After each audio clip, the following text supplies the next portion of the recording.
2 weeks after Rex had first spoken. Station Kepler 442 had become the center of the most significant interspecies crisis in galactic history. The main conference room buzzed with tension as representatives from across the galaxy gathered for emergency sessions that would determine the fate of an entire species. Sarah stood before the massive holographic display, Rex at her side in a specially designed mobility harness that allowed him to move despite his still-healing injuries. The sight of the enormous Kethmoran, calmly participating in a diplomatic meeting, had already shattered several alien ambassadors' preconceptions. Admiral Harrison, the highest-ranking human military officer in this sector, had arrived 3 days earlier with a fleet of ships that ostensibly provided security for the proceedings. The subtext was clear to everyone present. Humanity was prepared to enforce whatever decision emerged from these talks. The evidence is undeniable, Dr. Vasquez announced as she concluded her presentation to the assembled delegates. The Kethmoran demonstrate all recognized markers of sentience: self-awareness, complex reasoning, emotional intelligence, linguistic capability, and moral reasoning. They have been systematically enslaved by the Zephyrian Empire for over 3 centuries. Commander Zeltar, who had maintained his composure throughout the proceedings despite the devastating implications for his civilization, finally spoke. Dr. Vasquez, while your findings are disturbing, we must consider the practical implications. Zephyrian society has been built around Kethmoran labor for generations. To suddenly recognize them as sentient beings would destabilize our entire economic and social structure. Rex, who had been quietly listening through the translation device Sarah had created for him, stepped forward. His massive size made even the spacious conference room feel cramped. But his movements were careful and deliberate, clearly intended to avoid intimidating the smaller delegates. Commander Zeltar, Rex said, his artificial voice carrying the weight of centuries of suffering. My people have served yours faithfully. We have died in your mines, protected your workers, and asked for nothing but food and shelter. We do not seek revenge for past wrongs. We seek only recognition and the right to choose our own path. The Andromedan ambassador, a crystalline being whose species was known for their logical approach to ethics, chimed like wind through crystal caves as it spoke. The Kethmoran's willingness to forgive past treatment demonstrates a moral sophistication that many recognized sentient species lack. To continue their enslavement would be unconscionable. Easy words from species that will not bear the economic burden, muttered the Proximan trade representative, a slug-like being whose empire depended heavily on cheap Kethmoran labor through contracts with the Zephyrians. Sarah felt her temper flare. But before she could speak, Rex's massive paw gently touched her shoulder. The gesture was so obviously protective and affectionate that it sent a ripple of reaction through the assembled aliens. Dr. Chen, Rex said, his voice carrying the calm dignity that had impressed every being who met him. May I address the economic concerns? Sarah nodded, stepping back to give Rex the floor. The massive creature had spent the past 2 weeks learning not just to speak but to understand the complex web of galactic politics and economics. His intelligence was not just remarkable, it was transformative. Honored delegates, Rex began. My people are not asking for immediate freedom without consideration for the consequences. We propose a transition period. We will continue our work willingly, but as paid laborers with rights and protections. We will help train replacements where needed. And we will work to ensure that Zephyrian society can adapt to the changes. The room fell silent. Several delegates exchanged glances, clearly not having expected such a sophisticated understanding of the situation from a creature they had dismissed as livestock just weeks earlier. Furthermore, Rex continued, we offer our services as willing partners in new endeavors. Our size and strength, combined with our newly recognized intelligence, could open entirely new possibilities for space construction, deep core mining, and planetary engineering. The Zephyrians would not lose our labor. They would gain partners. Admiral Harrison leaned forward in his chair. And what happens if the Zephyrian Empire refuses to recognize Kethmoran's sentience? The question hung in the air like a weapon. Everyone present understood the implications. Humanity had made their position clear.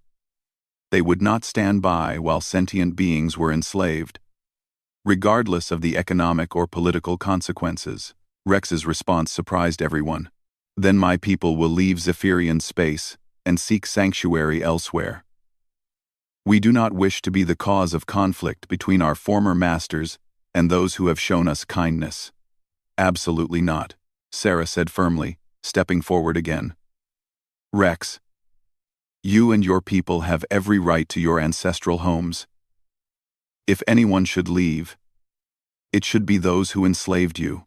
Dr. Chen speaks truth, added the Andromedan ambassador. Forced relocation of indigenous peoples is itself a form of genocide under galactic law. Commander Zeltar raised his hands in a gesture of surrender. This is all academic. Even if the Zephyrian High Council were to accept the evidence of Kethmaran's sentience, the practical problems remain insurmountable. We have over 40 million Kethmaran across 17 star systems. The logistics alone have been solved, Admiral Harrison interrupted, activating his own holographic display. Human Engineering Corps have been working around the clock on implementation scenarios. We can provide temporary housing, educational facilities, and transitional support for the entire Kethmaran population, if necessary. The scale of what Harrison was proposing was breathtaking. Sarah realized that humanity hadn't just been prepared to enforce recognition of Kethmaran rights. They had been prepared to evacuate and relocate an entire species if necessary. The cost would be astronomical, protested the Proximan representative. Already budgeted, Harrison replied calmly. The Human Colonial Administration has approved emergency funding. We consider it a small price to pay for justice. Sarah felt a surge of pride in her species. This was humanity at its best. Seeing a wrong and moving heaven and earth to correct it, regardless of the cost or complexity. Rex made a sound that Sarah had learned to recognize as his version of amazement. Human friends would do this for my people? We have done nothing to earn such generosity. You don't need to earn basic rights, Rex, Sarah said gently. They're yours simply because you exist. Sub-Commander Nixal, who had been quietly observing the proceedings, suddenly stood. Commander Zeltar, I request permission to speak freely. Zeltar nodded, though his expression suggested he suspected what was coming. I have spent the past weeks observing the Kethmaran designated Rex. Nixal began. I have seen intelligence that rivals our own, compassion that exceeds it, and wisdom that shames us. More importantly, I have seen how humans treat those they consider deserving of respect and protection. The contrast with our own behavior is illuminating. He paused, looking directly at Rex. I have also researched our own historical records more carefully. The Kethmaran were not always as they are now. Our genetic modification programs, implemented over centuries, were designed to increase their size and strength while supposedly reducing their intelligence to make them more manageable. A collective gasp went through the assembly. This was the first anyone had heard of deliberate genetic manipulation. But intelligence, once it exists, cannot be truly suppressed, Nixal continued. It finds a way. What we interpreted as training and conditioning was actually the Kethmaran learning to hide their true nature to survive. Rex's voice was quiet when he spoke. My people remember the time before. We tell stories to our young ones, though we must do so carefully. We remember when we were partners, not property. Sarah felt her heart breaking at the implications. An entire species had been forced to pretend to be animals for centuries, hiding their intelligence and emotions to avoid even worse treatment. I call for an immediate vote, declared the Andromedan ambassador. All in favor of recognizing Kethmaran's sentience and demanding immediate cessation of their enslavement. The vote was unanimous, even the Zephyrian delegates voting in favor once they understood the full scope of their civilization's crimes. Commander Zeltar stood slowly, his posture that of a being carrying an enormous burden. The Zephyrian Empire will comply with the decision of this assembly. We will begin immediate implementation of the transition plan outlined by Admiral Harrison. And Commander, Admiral Harrison added, the human government wants you to know that this doesn't end our relationship. We understand that change like this is difficult, and we're prepared to help with the economic transition. Think of it as an investment in a better future for all our species. Rex stepped forward one final time. Commander Zeltar, my people hold no hatred for yours. We understand that sometimes wrong paths are followed not from malice but from blindness. We hope to work together as equals to build something better. Zeltar looked up at the massive creature he had been prepared to let die just weeks earlier. Your forgiveness is more than we deserve, Rex. But we will work to become worthy of it. As the formal session ended and delegates began to file out, Sarah found herself alone with Rex in the conference room. The massive creature was quiet, staring out the viewport at the stars beyond. Thinking about home? Sarah asked. Thinking about tomorrow, Rex replied. My people will be free, but freedom brings its own challenges. We must learn to live as equals, not as property. We must find our place in this larger galaxy. Sarah reached up to pat his massive flank. You'll figure it out. And you won't be doing it alone. Humans have a saying. Once you're family forever. You and your people are family now. Rex's rumbling purr filled the room. Dr. Sarah Chen.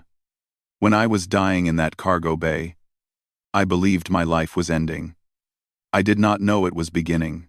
6 months later, Sarah stood in the newly constructed Kethmaran Cultural Center on New Zephyria, watching as the first class of Kethmaran children learned to read in their own language alongside young Zephyrians.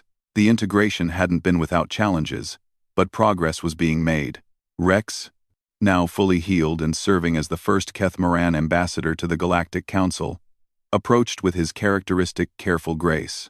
The mining cooperative proposal has been approved, he reported.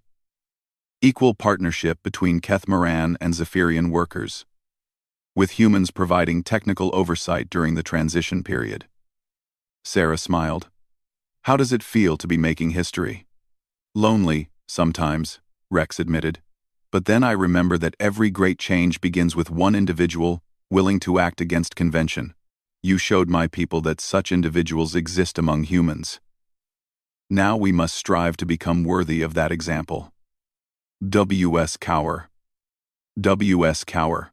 As Sarah watched Kethmaran children play with their former master's offspring, she reflected on how a simple act of medical compassion had transformed an entire civilization.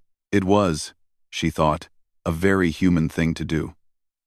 To see suffering and refuse to accept that nothing could be done about it. In the end, that's what humanity brought to the galaxy.